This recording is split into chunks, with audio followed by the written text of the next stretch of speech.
Y vamos a profundizar sobre este informe que ya comienza planteando que la emergencia sanitaria ha dejado al desnudo problemas sociales que ya eran existentes, ¿no? Que ya existían. Y claro, y esto intensificó la desigualdad social y la injusticia social. Y en Uruguay, como el resto de los países, muchas veces la atención está puesta en las medidas que hace un gobierno en una crisis, pero no es tan visible las formas de solidaridad que aparecen en estos momentos. Y por eso también es muy importante este relevamiento. Vamos a hablar entonces con una de las personas que estuvo a cargo de este informe, que es Anabel Rieiro. Muchísimas gracias, muy buenas tardes. Gracias por tu tiempo. Bueno, muchas gracias, buenas tardes y gracias por la invitación. Por favor. Anabel, bueno, desde la Facultad de Ciencias Sociales decidieron hacer este informe. ¿Por qué lo sintieron necesario? Bueno, al principio, bueno, como todos sabemos, la ciencia apareció mucho en esta pandemia, pero nosotros pensábamos también desde las ciencias sociales, cuál es el aporte que tenemos también para hacer desde las ciencias sociales y viendo estas expresiones de solidaridad, que son distintos tipos de expresiones, ¿no? Con mucha heterogeneidad y mucha multiplicidad en las experiencias, nos pareció súper importante poder sistematizar y dejar plasmado, digamos, cómo en momentos de crisis las personas se autoorganizan para hacer necesidades, digamos, tanto por las propias necesidades como por las necesidades de otros, también como que poderlas abordar colectivamente. Entonces, bueno, empezamos un poco pensando que eran menos, en realidad al principio haciendo alianza con Solidaridad.ui, que tenía relevada unas cuantas, pero sobre todo de la capital, de Montevideo, y allí hicimos bola de nieve, o sea, un contacto nos iba pasando otros, y hicimos una base de 687, descubrimos que también se daba mucho este fenómeno en el interior del país, que estaba menos visibilizado.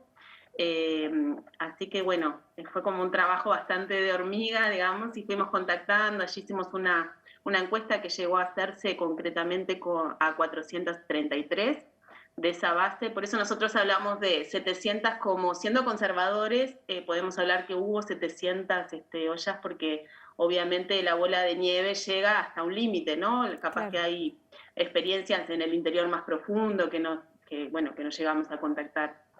Bien. ¿Y cuáles te parece que fueron las cosas más relevantes que encontraron, los datos más relevantes o los que las sorprendió, digamos? Y primero nos sorprendió la cantidad, después la cantidad de experiencias, ¿no? Que involucraban 6.100 personas en total. O sea que son 6.100 personas que en un momento de crisis donde se llamaba quedarse en la casa, o sea, se fueron vinculando, fueron abriendo como muchas veces sus casas, la vereda, digamos, cocinando.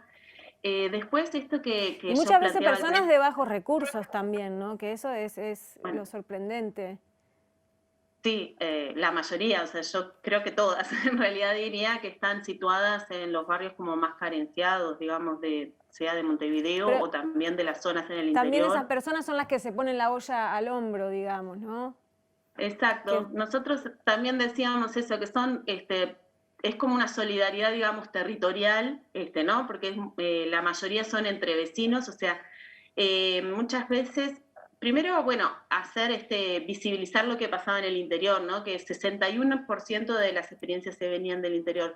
Pero además, esto que nosotros decimos, bueno, son espontáneas, porque la gente dice, bueno, de repente hay 700 ollas, y decimos, de alguna manera sí, pero de otra no. O sea, 51% de las personas se conocían de antes, o sea, que hay vínculos, no es una cosa espontánea, pero de alguna manera hay una memoria que tiene que ver con el 2002, más cercana, y con momentos de crisis que en realidad hay un acervo colectivo, digamos, de apoyo mutuo en la sociedad uruguaya que es muy importante visualizar.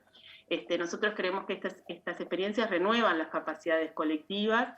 Entonces es espontáneo porque hay un nuevo comienzo, de alguna manera no hay, en el relevamiento cuando nosotros decíamos de dónde se conocían, el 43% de las experiencias venían de conocerse vecinalmente, pero no estaban haciendo nada en común. Entonces empieza, digamos, había contactos de antes, también hay memoria histórica, pero empieza, digamos, con esta crisis. el 15% venían de vínculos familiares, o sea, como personas que hablaban entre ellas y empezaban a hacer como la olla para los vecinos. El 11, que esto también fue un hallazgo en clubes deportivos, experiencias así deportivas que, bueno, entre los socios, digamos, se decían, bueno, veían algunas necesidades en sus socios y también en el barrio y empezaron también a implementarlas. El 7% son históricas, o sea, como que este hecho ya venía y un poco también ahí hay que recuperar lo que tú planteabas al principio, de que el hambre y las necesidades ya existían de antes de la crisis, ¿no? Y el 5% eran sindicales.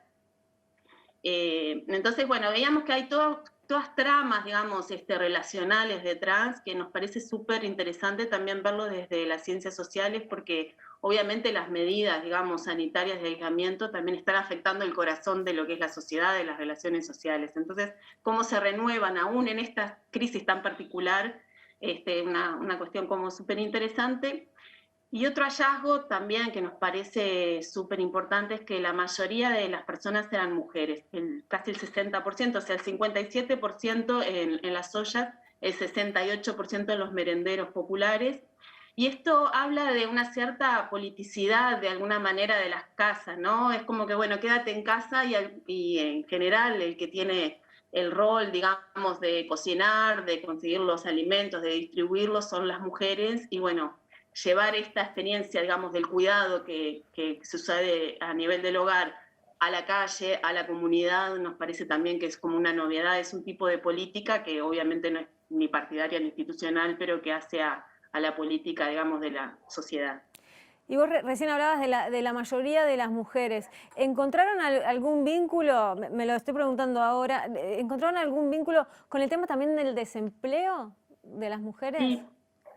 Que por eso también son las que Perdón. pueden estar en las ollas o encargarse de eso porque se quedaron sin trabajo, o porque no tenían ya desde antes.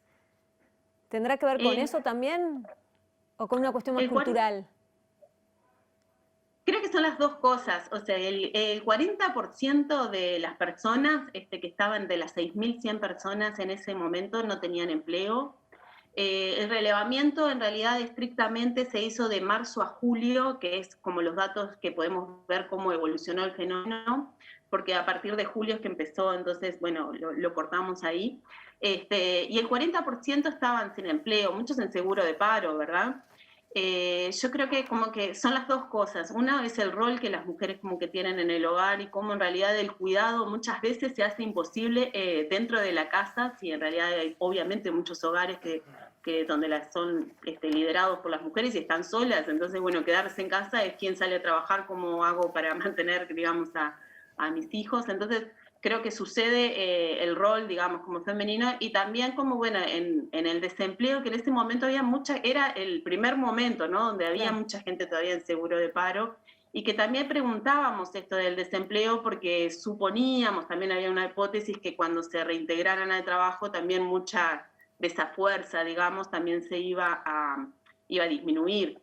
Lo que vimos en realidad es que, bueno, hubo un pico máximo en mayo, abril, mayo, en mayo podemos encontrar el pico de mayores experiencias y después fue bajando, pero bueno, este año también como con nuevos picos, ¿no? O sea, nadie hubiera pensado en ese momento que las ollas iban a resistir, y no solo como experiencia, sino también a formar organizaciones de redes de ollas, después la coordinadora de ollas, ¿no? O sea, como en un año es una historia súper rica, digamos, a nivel organizacionalmente hablando, ¿no? O sea, en el territorio, en las redes, en cómo se van representando, cómo se van, digamos, comunicando entre ellas. Y como para ir cerrando, la verdad fue muy cortito el tiempo y bueno, y este informe da para profundizar mucho más, pero la parte positiva también que tiene esto, ¿no? ¿Cómo encontraron el tema de eso? Vos me hablas de la organización, de que se armó una coordinadora, de que trabajan en redes, porque también a partir de las ollas surgen otros emprendimientos que mejoran la vida en común.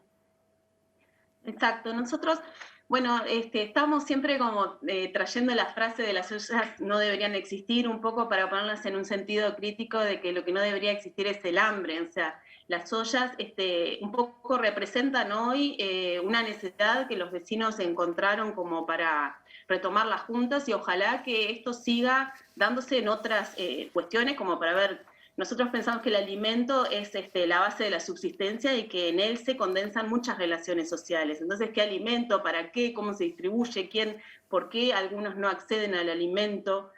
Nos parece como todas cuestiones que en las propias ollas también empiezan a desencadenarse, ¿no? Otras cuestiones, hay muchas que dicen, bueno, queremos trascender solamente esto como de estar como dando comida y bueno, ya empiezan a tener su huerta, a pensar en la soberanía alimentaria y en otras problemáticas que hacen a la sociedad y que creemos que, digamos, que es muy necesario que se pongan en común y que las personas tengan también como su lugar, ¿no? De ver cómo ejercer también su ciudadanía con otros, qué temas les interpela y cómo los pueden ir solucionando, más allá de que, obviamente, del diálogo con las políticas públicas, con el mercado, porque son experiencias que obviamente están atravesadas, digamos, por todas las contradicciones de los territorios, momentos que son como súper difíciles, o sea que tampoco hay que romantizarlas, pero nosotros decimos, sí, obviamente están mostrando la carencia de un momento histórico de nuestro país, pero también la potencia de que la gente se activa, se encuentra, digamos, para dar solución a sus necesidades. Genial. Anabel, muchísimas gracias por estos minutos, muchísimas gracias por ese trabajo. Bueno, la gente lo puede encontrar, por supuesto, en la web. Y bueno, y posiblemente en breve estaremos hablando nuevamente. Bueno, muchas gracias. A las órdenes.